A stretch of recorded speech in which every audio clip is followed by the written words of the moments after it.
ምዕራብ ትግራይ ሓድሽ ምንቅስቃስ ከም ዝተጀመረ ተገሊጹ ትማላ በከተማ ዳንሻ ናይ ትግራይ ታርጋ ዘለዎን ተሽከርከርቲ ካብ ሰነ ሓደ ጀሚሩ ከይንቀሳቐሳ መምርሒ ወሪደሎ ተባሂሎም ስጋት ዝፈጠሮ ስጉምቲ ጸላቲ ኣብ መላእ ምዕራብ ትግራይ ተግባራዊ ከም ዝኸውን ይሕብረሎም። ካብ ሰነ ሓደ ጀሚሩ ካብ መሓራ ወጻኢ ታርጋ ትግራይ ዘለዎን ክንቀሳቐሳ ብዝኾነ ተኣምር ኣይፍቀድን ይብል እቲ ጭንቂ ዝወለዶ ውሳነ ተጋሩ ኣብ ቀረባዋን ናብ መረቦቶም ክምለሱ እዮም ዝብል ስጋት ዝሓዘለ ውሳነ ምዃኑ ድማ ምንጭታት ካብ ምዕራብ ትግራይ ሓቢሮም ኣሎም። ካብ ሕሞራ ናብ ዝተፈላለዩ ከባቢታት ግልጋሎት መጓዓዝያ ዝህባ ናይ ትግራይ ታርጋ ዘለዎን ልዕሊ 85 ተሽከርከርቲ ከም ዘለዋ ዝፍለጥ እዩ። እዘን ተሽከርከርቲ ሓዊሱ ብትግራይ ታርጋ ዝንቀሳቐሳ መኻይን ሕጋዊ ግብሪ እናኸፈላ ዝመጻየን ዘኣጊድ ዘርኢ ተጋሩ ኣብ ምጽናት ጽንተት ክፍጽም ፀና ሓይሊ ጸላኢ ተስፋ ናይ ምቑራጽ ስምዒታት ብስፍሓት ከም ዝንበበሉ ተሓቢሩ ዘሎ። ብዝተተሓዘ ዜና ብምዕራብ ትግራይ ኣብ መንጎ ተስፋሕፍሓት ሓይልታትን ዕጡቓት ምዕራብን ዝተፈጠረ ዘይምትምማን እውን ናብ ዝለዓለ ጠርዚ ምድያቡ እዮም ፍልፍላት ተገሊጾም ዘሎም። አንጻር ዝኾነ ሓይለይን ዋጋን ዝበሉ ዕጡቓት ብስፍሓት ምእሳር ተጀሚረሎ ዘኣጊድ ኣብ ውሽጢ 200 ልዕሊ 900 ዝኾኑ ዕጡቓትን ዘይዕጡቓትን ተጋሩ ቦቶም ተስፋሕፍሓት ኣብ ቀይዲ ውዒሎም ኣሎም። ለታደሰ ወረደ ደብዳቤ ቤት ጽሕፈት ሕወሓት ከም ዝነጸጎ ተፈሊጦሎም። ፕሬዚዳንት ተሰበር ዜና ሒዘልኩም መጽን ይኹ እቲ ናይ መጀመርያ ሕጋዊ ዝኾነ ምምሕዳር ወረዳ ሰብዓ እንደርታ ለማዓንቲ ናብ ቦትኡ ከም ተመለሰን ማህተም ድማ ይረኻኸው ከም ዘሎን ተፈሊጡሎ። ካልኣይ ድማ ናይ ትግራይ ሚድያ ዝኾነት ወርቃዊት ቲቢኤስ ለማዓንቲ ኣብ ኣክሱም ቀረፃ ነይርዎም ኣብቲ ቀረፃ እዋን ድማ ፖሊሳት መጺኦም ከም ዝኣሰርዎም ተፈሊጡሎ ማለት እዩ። ስለዚ ድምፂ ክትኾኑና ኢሎም ፖስት ገይሮም እንሄው ኩልና ድምፂ ክንኾኖም የተሓሳስብ የቐኒል ናኽንውድኦ ኢና ዝብል ኣዘራርባ ኣይ ቲንክ ደብረጽዮን እውን ኣብ ዝሓለፈ ግዜ ምስ ኣብዪ ኣሕመድ ክደራደር ከሎ እቲ ተዓዛቢ ንግደፎሞ ኣብ ሞጎና ክንደራደር ንኽእል ኢና ብዝብል እዩ። ባይ ዘ ወይ እቲ ተሓታትነት እውን ክፈርስ ተገይሩ ናይ ሃይለን እዚ እዩ ዝደግም ኩለን ኣባህላታቱ ብፍላይ ድማ ዕልል በል ሓፋሽ ባሕሪ ተዋሂብና ኣለና ክብል ከሎ ተሰሪዞ ኣሎ ማለት እዩ። ስኢልካ ባሕሪ ትዋሃብ ኢኻ 1 ሚልዮን ህዝቢ ኸ ብባሕሪ ዲኻ ክትሸጦ እዩ እንታይ ማለት እዩ? ብዓሳ ዲኻ ክትቕይሮ እዩ? ፎር ዋት እንታይ ባሕሪ ከምፅእ ንኤርትራ ዘምፀላ ነገር ኣሎ ድዩ ወይስ ሞርጥይ ተምፂኻ ካሊእ መንእሰይ ትግራይ ክውዳእ እዩ እዩ ትሕቶ ሕዚ እዚ ዝኸውን ዘሎ ሕወሓት ንባዕላ ሰርቫይቭ ክትገብር ሻዕብያ እውን ከም ፋሽስት ኢንቲቲ ሰርቫይቭ ንክገብር መንእሰይ ትግራይ ንምውዳእ ተባሂሉ እሞ ድማ ንሰራዊት ትግራይ ኢኻ ኢልካ ካን ዩ ኢማጂን ዲኖ ዋት ዛት ሚንስ ኣነ ኮንኩን ኢለ ሰም ኢሎም እየ ዝበልኩ ኖ ኖ ኣነ ኸባኻ ሰሚዕኻኦም ስለዘይሰምዑ መርትዖ ዘቕረብኩ ኣይረኣኻዮ እኒኻ ኣነ ኮ ዲስፕሌይ ገይረ እየ ኣቕሪበ ናይ ኤሪትሪያን ፕረስ ድዩ ኤሪትሪያን ፕረስ ፕላስ ናይ ዶክመንቴሽን ገለ ኣብ ቅድሚት ኮይኑ መስዋዕቲ ዝኸፈለ መርኣያ ጽንዓትና ዝኾነ ህዝቢ ወጉለት ተቃለስቲ ዘጉደል ወጉለት ተኪኡ ህልውና ህዝቢ ትግራይ ብቐጻሊ ክረጋገጽ ዝገበረ ህዝቢ ዝህዝቢ እዚ ወሬ ኮልኩል ዝዛረብ ዘለኹ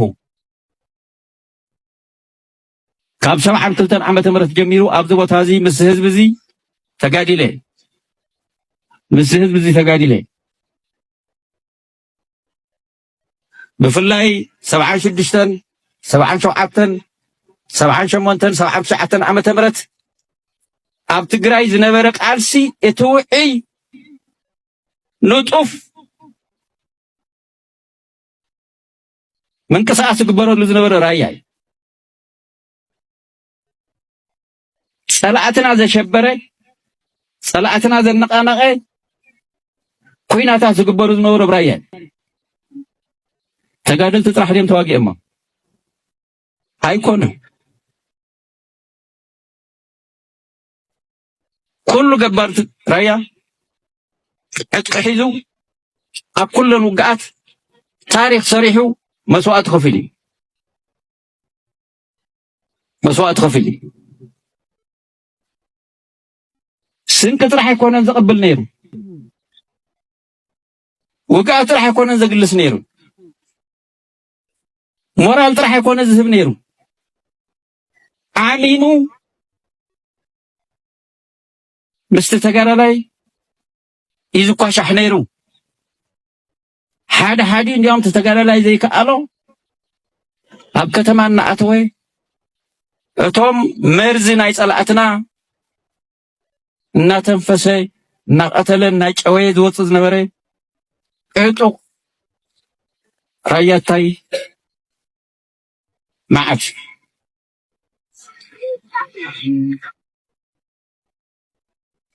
እዚ ህዝቢ እዚ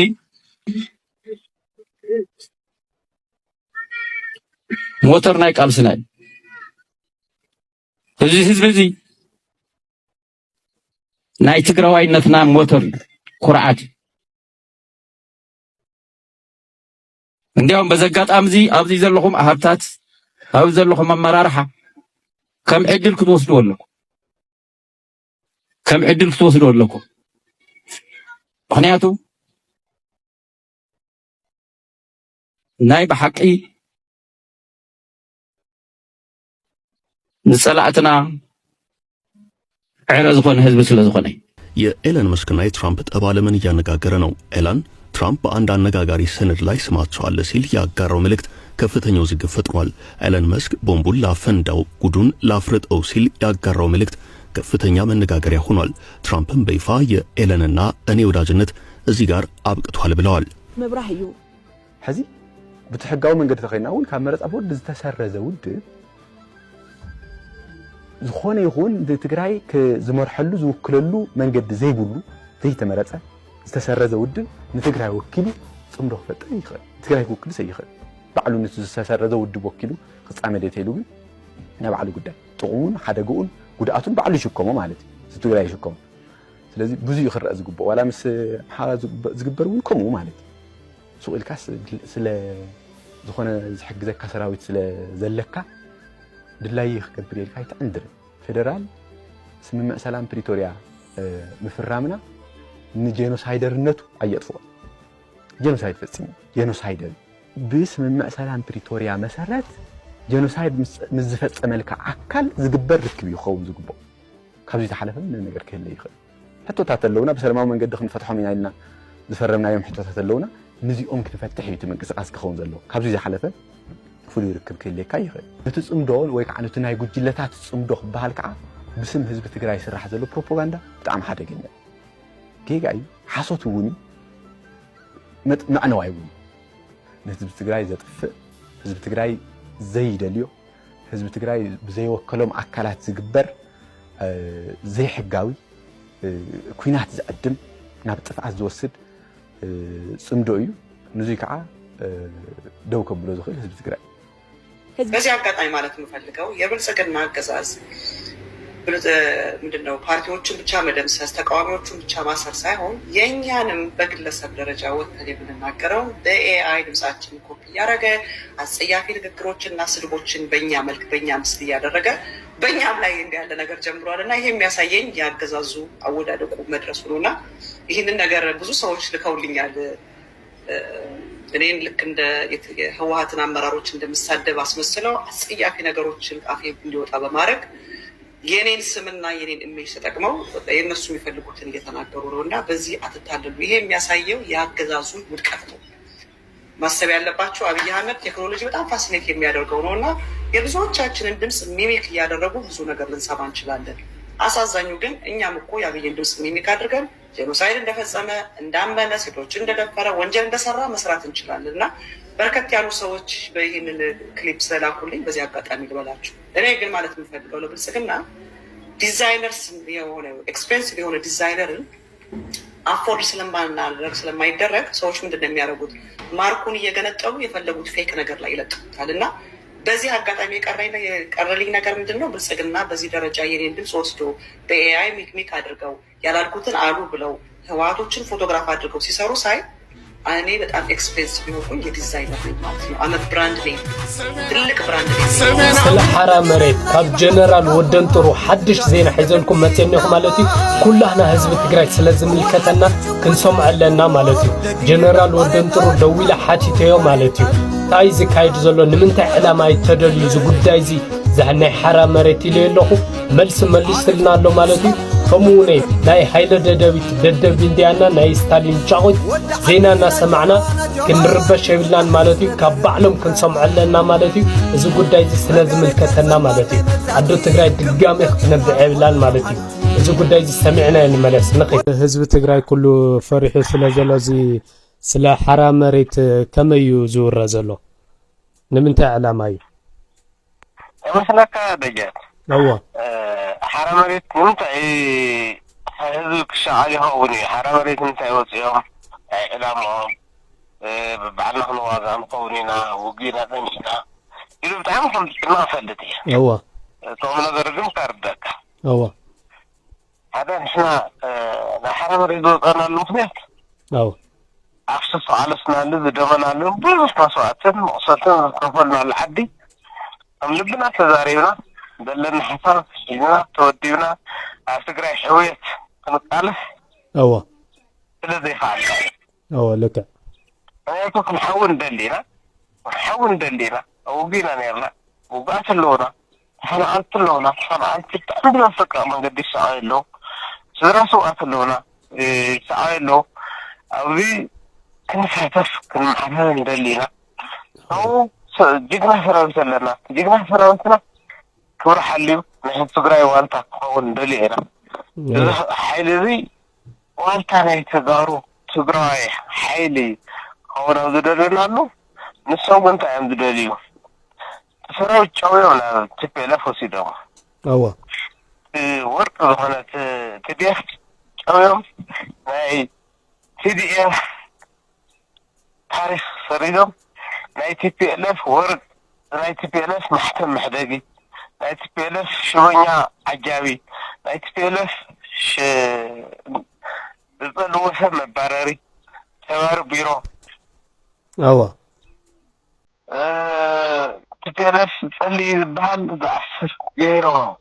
الأحوال ملو فيديو تسمعوه تدليكم 18 دقيقة مالتي ناي جنرال مالتي أو يوتيوب شانالي دجات لكم كترخوكم ملو تسمعوه تخليكم مالتي حوت لو يوتيوب شانالي حلفوا مالتي لا يستالجننا لا يحيل ددبيت ددب ميديا الناس معنا قندو قري كنا كبعلم تحقق نسمع لنا إليه زي ما سرجع لكم متنكم مالتي كل سمعهم فردن وعليكم مالتي حواتي السلام كل لي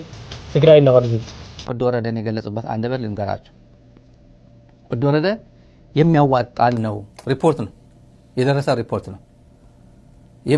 نيجرمنا والدورة ده ترون يميوات عن بريزيدنتنا لفيدرال منجست ترو سونه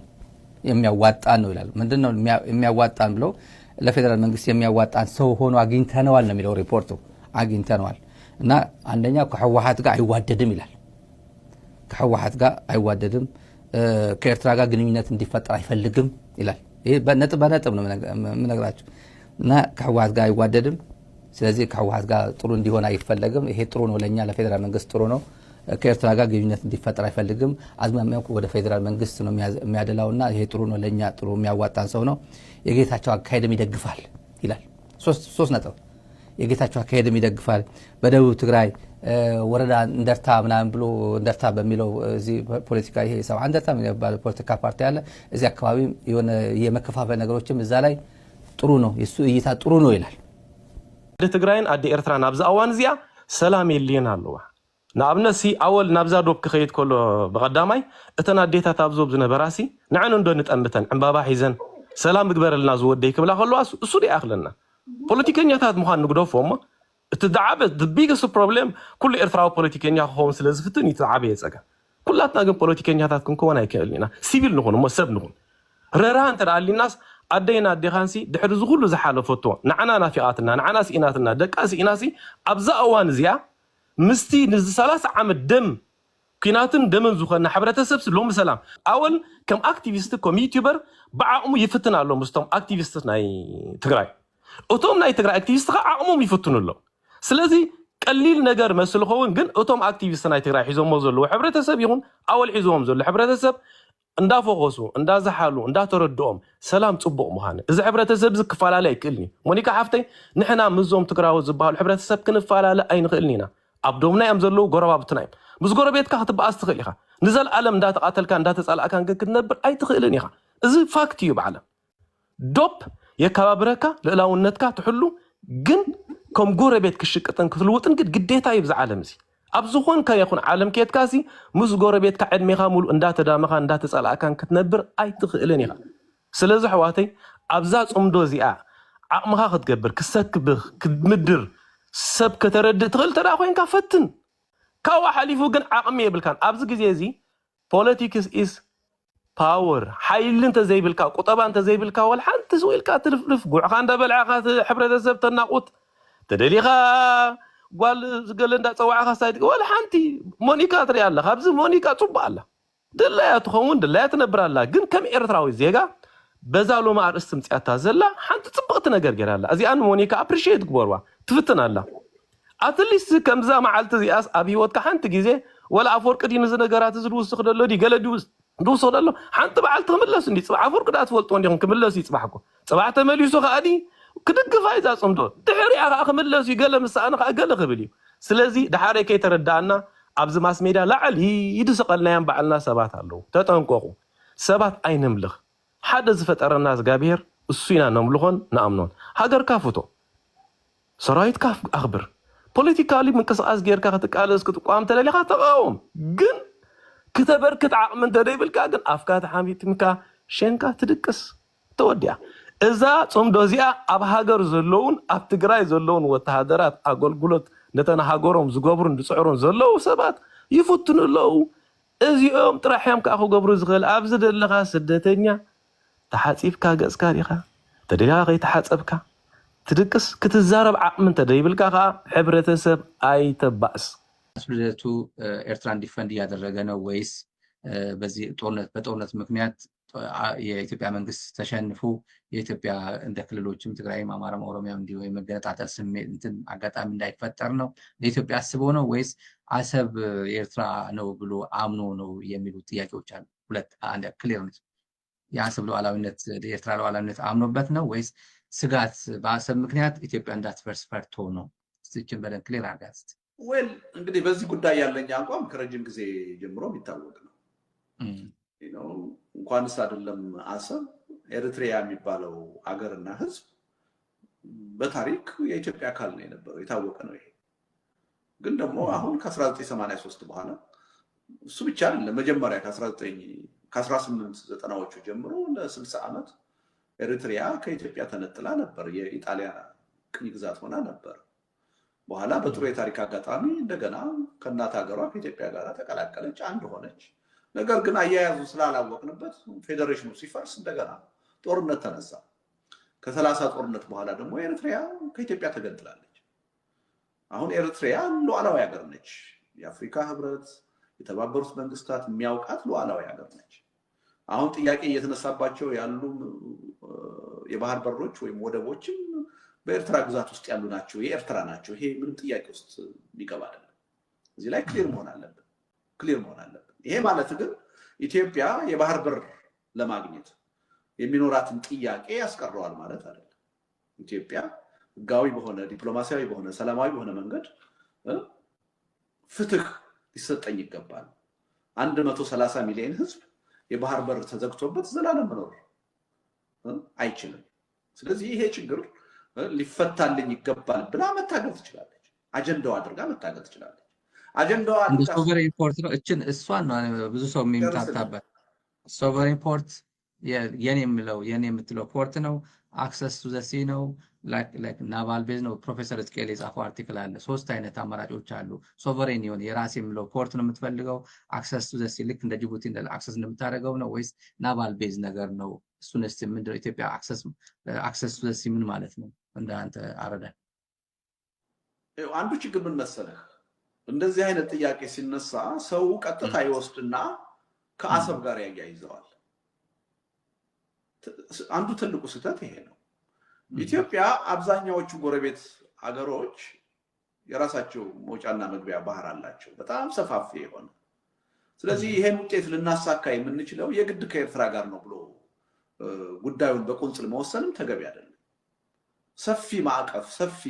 እድል ማየት ያስፈልጋል ሰፊ አማራጭ ማየት ያስፈልጋል ግን ሁሉ ጊዜ የባህር በር ጥያቄ ብለ ስታነሳ ጉዳዩን ከኤርትራና ከአሰብ ጋር ብቻ የማያያዝ ጉዳይ ታያለ እኔ ይሄ ስህተት ነው የሚል እምነት አለ